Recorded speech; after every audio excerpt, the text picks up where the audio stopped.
Salut tout le monde, c'est Spidey, j'espère que vous allez tous très bien. Aujourd'hui les amis, on se retrouve pour une toute nouvelle vidéo sur le film Deadpool 3. Vous le savez, le film arrive en juillet, fin juillet 2024 et sur la chaîne, j'aimerais consacrer cette année 2024 en priorité à Deadpool 3. Donc aujourd'hui, on se retrouve pour une première vidéo de l'année sur Deadpool 3, on en avait déjà fait avant, mais là ça va être une vidéo hyper importante puisqu'il y a quelques jours, le scooper Can We Get Some Toast qui est vraiment très fiable pour le coup. Alors oui, prenez vos pincettes puisque là ce ne sont que des rumeurs, mais voilà, c'est du très fiable.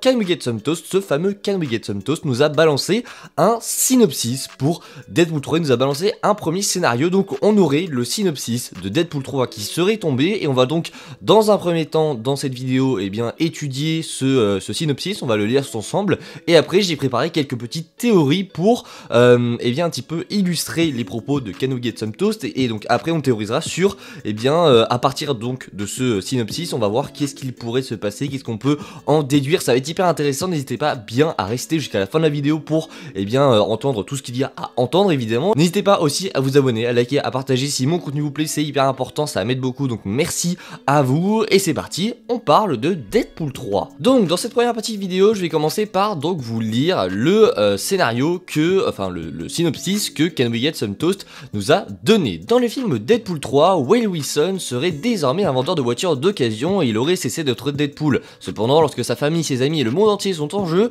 Deadpool décide de sortir de sa retraite. Wade va alors recruter un variant de Wolverine réticent et méfiant pour se battre pour leur survie, mais aussi pour leur héritage. Donc vous voyez, ça ce serait le scénario de base de Deadpool 3. Alors bien sûr, il manque plein d'informations, mais ce serait un résumé de ce qu'il se passerait dans Deadpool 3. Vous voyez, c'est un petit peu comme si on avait le résumé Google de certains films, puisque quand vous tapez par exemple Spider-Man Across Spider-Verse, vous avez un résumé de ce genre qui vous résume quelques informations de début de film, et après il vous balance une phrase du type ils vont se battre pour leur survie et leur héritage, comme là Can We Get Some Toast nous a balancé.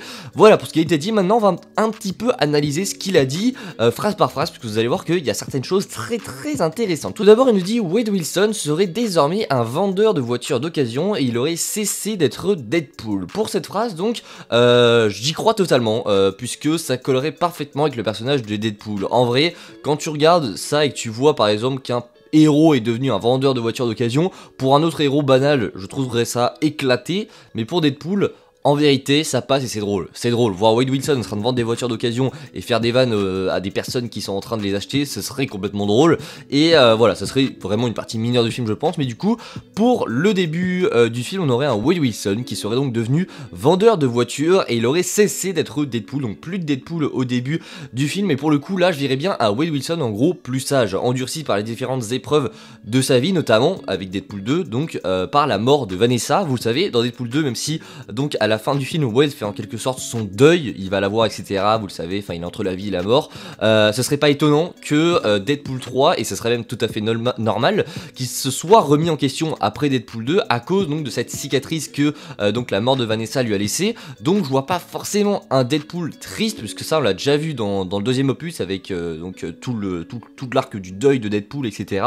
Le fait qu'il arrive pas à s'en remettre, qu'il veuille se suicider littéralement. Mais je vois plus du coup un Deadpool qui a renoncé à ses katanas pour ne plus avoir à être confronté à ce type d'épreuve. Donc voilà ce que je vois pour le début de ce film, et du coup voilà ce que je vois pour ma théorie. Je verrais bien un Deadpool plus sage, plus endurci, qui a un petit peu pris sur lui. Alors pas un Deadpool très fermé qui fait plus de blagues, etc. Juste il a compris que en fait il faut qu'il arrête ce qu'il fait pour que ses gens, pour que ses amis, pour que sa famille soient en sécurité. Et donc on va voir par la suite que ça ne va pas être le cas dans ce Deadpool 3, qui va devoir reprendre ses katanas, puisqu'il nous dit ensuite cependant lorsque sa famille, ses amis et le monde entier sont en jeu, Deadpool décide de sortir de sa retraite. Et ici, alors on va essayer de décrire un petit peu ce qu'il nous dit. Pour ses amis, on peut penser à plusieurs personnes, genre Colossus, Cable, Dopinder, donc le taxi, le barman, Yukio et Negasonic. Mais pour le reste, je sais pas vraiment. Par exemple pour sa famille, de qui parle-t-il? Bonne question. Peut-être qu'il considère les X-Men comme sa famille, donc Colossus, etc. Puisque dans Deadpool 2, il évoque que c'est sa nouvelle famille, mais il en est pas vraiment sûr. Enfin bref, c'est un petit peu vu comme une blague, donc on sait pas vraiment où est-ce qu'il en est. Mais pour sa famille, je n'en ai aucune idée. Peut-être qu'il s'agit des X-Men qu'il considère comme sa famille, donc Colossus, etc. Sinon, je ne verrai vraiment pas qui ça pourrait être. Donc sa famille, ses amis, ça pour le coup, ils sont en jeu, donc ils pourraient être en danger, et on sait donc que le monde entier sera menacé, comme il le dit ici. Cependant, lorsque sa famille, ses amis et le monde entier sont en jeu, Deadpool décide de ressortir de sa retraite, donc il va revenir, et donc il parle de sa famille, de ses amis, mais également du monde entier, et ça ce n'est pas une surprise les amis, puisque vous savez que les enjeux toucheront le monde entier, et c'est intéressant. On sait que le film sera directement en lien avec le multivers, ce qui sera important pour donc la saga du multivers, c'est qu'il préparera le terrain pour l'arrivée du film Avengers Secret Wars. On pourrait donc supposer que comme Can We Get Some Toast nous dit ici que le monde entier sera en jeu, on pourrait supposer qu'une petite incursion pourrait menacer de détruire son monde, et ça ce serait hyper intéressant à voir par exemple une incursion avec un autre univers ne pas être évité du coup, puisqu'il n'était pas au courant, enfin il n'a pas des héros par exemple de type hyper puissant, de type cosmique pour arrêter eh bien une incursion, et on verrait donc son monde se faire détruire, et donc pour tenter de survivre, il traverserait un portail, je ne sais pas comment, là par exemple c'est juste de la théorie vous le voyez, mais on n'a pas forcément tous les éléments qui peuvent nous indiquer comment il va fuir, etc. On y reviendra à la fin sur ce qui nous manque, mais il partirait de son univers d'une manière ou d'une autre pour survivre, tout simplement, pour pouvoir trouver de l'aide, etc. Éviter cette incursion, mais voilà, je pense qu'il du coup, enfin je pense, c'est de la théorie, mais je suppose qu'il pourrait y avoir une incursion qui menacerait de détruire son monde, et que du coup Wade va totalement fuir son monde pour tenter de survivre. Mais enfin la survie, je pense que ça va être un élément qui va arriver plus tard dans le film, mais du coup tout d'abord il va essayer d'aller chercher de l'aide tout simplement dans un autre univers pour essayer de sauver son monde, mais tout ne va pas se passer comme prévu, puisque eh bien il y a une certaine TVA qui va donc débarquer par la suite, et c'est là qu'on va se diriger vers la dernière phrase donc de Can We Get Some Toast. Il nous dit: Wade va alors recruter un variant de Wolverine réticent et méfiant pour se battre pour leur survie et leur héritage. Et là je pense clairement donc que Wade va atterrir dans un nouvel univers, un univers qu'il ne connaît pas, donc un univers parallèle, enfin bref le multivers vous connaissez, sauf donc que cet événement n'aurait pas du tout arrivé, il n'aurait pas dû se produire, Deadpool aurait dû mourir ou aurait dû rester dans son univers, donc la TVA va alors débarquer, on sait qu'ils seront dans le film, pour tenter de l'arrêter. Deadpool va donc sûrement recruter un variant d'un héros qu'il connaît pour essayer de l'aider, Wolverine en l'occurrence. Dans cet univers, on suppose donc que Wolverine est un héros méfiant et réticent, mais il a aussi un fils nommé Daken. Ça je l'ai rajouté puisque on nous parle d'héritage, et si on nous parle d'héritage, d'ailleurs c'est étrange de nous parler d'héritage alors que c'est juste le retour de Deadpool et Wolverine, mais du coup on aurait un film qui traiterait de l'héritage de Deadpool et de Wolverine. Alors pour Deadpool je n'en ai aucune idée, est-ce qu'on pourrait avoir un enfant de Deadpool, etc. Je ne sais pas, on verra bien. Mais pour ce qui est de Wolverine, on a Daken normalement qui est son fils, etc. qui a un Wolverine très très sombre, etc. Mais et selon Daniel RPK, il serait dans le film. Donc c'est une grosse rumeur. C'est pour ça que je l'ai rajouté ici. Donc ça serait intéressant d'avoir Daken dans donc Deadpool 3. Et pour moi, il se placerait avec donc Wolverine, avec son père. Et pour Deadpool, je ne sais pas encore. On a Dogpool, mais à mon avis, ce ne sera pas lui pour son héritage. Ça serait complètement stupide. Mais on aurait bien, je pense que ça va être gardé secret.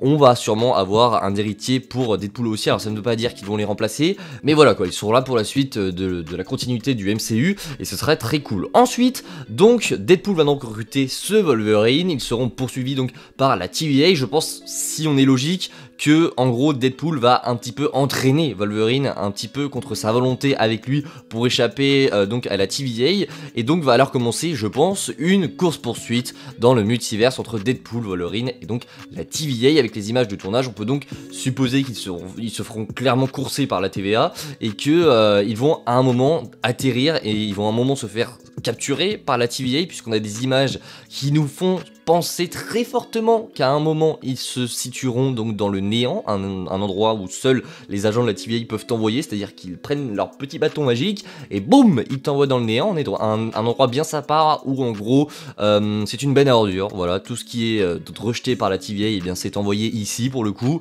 et bah du coup on pense qu'ils seront dans les néants, donc ça veut forcément dire, et ça suppose très fortement qu'ils se feront arrêter par la TVA, et qu'ils vont sûrement se battre, sûrement parce qu'ils vont s'engueuler, etc., puisqu'on les voit se battre à un moment. Mais voilà, pour ce qui est donc de l'analyse de ces phrases, tout ce que j'ai dit ici, ce n'est que de la supposition par rapport donc à ce petit synopsis que Can We Get Some Toast nous a dévoilé. Je vous le relis une dernière fois. Dans le film Deadpool 3, Wade Wilson serait désormais un vendeur de voitures d'occasion, et il aurait cessé d'être Deadpool. Cependant, lorsque sa famille, ses amis et le monde entier sont en jeu, Deadpool décide de sortir de sa retraite. Wade va alors recruter un variant de Wolverine réticent et méfiant pour se battre pour leur survie, mais aussi pour leur héritage. Voilà. Il y a plein de choses qui sont évidemment encore floues. Qui est réellement le méchant derrière tout ça, puisqu'il y a forcément une antagoniste ou un antagoniste pardon, qui sera derrière le film. Ça peut pas seulement être la TVA. Pourquoi parle-t-on d'héritage alors que Deadpool et Wolverine eh bien, viennent juste d'arriver dans le MCU? Est-ce qu'on va véritablement les perdre? Est-ce qu'ils pourraient mourir? Il y a plein de questions. Évidemment, comment Deadpool et Wolverine vont sortir du néant? Ça, c'est une bonne question, puisqu'à l'heure actuelle, on n'a pas vraiment la réponse de comment ils pourraient sortir. Et surtout, qui sera l'héritier de Deadpool? Ça, c'est une bonne question, et je pense qu'on aura la majorité des réponses à nos questions le 11 février, date à laquelle, selon Cryptic, le premier trailer de Deadpool 3 pourrait arriver. J'en ai déjà fait une vidéo, mais voilà, je vous le replace ici. Le premier trailer de Deadpool 3 pourrait arriver à la mi-temps du Super Bowl, donc dans la nuit du dimanche 11 février, et ça, ce sera super cool. On fera peut-être un live cette nuit pour suivre l'arrivée du trailer en direct. Dites-moi si ça vous plairait évidemment, mais dites-moi si cette vidéo vous a plu. Voilà, en commentaire, on arrive à la fin. N'hésitez pas à vous abonner, à liker et à partager si c'est le cas. Et je vous dis à la prochaine, c'était Spidey. Prenez soin de vous. Ciao.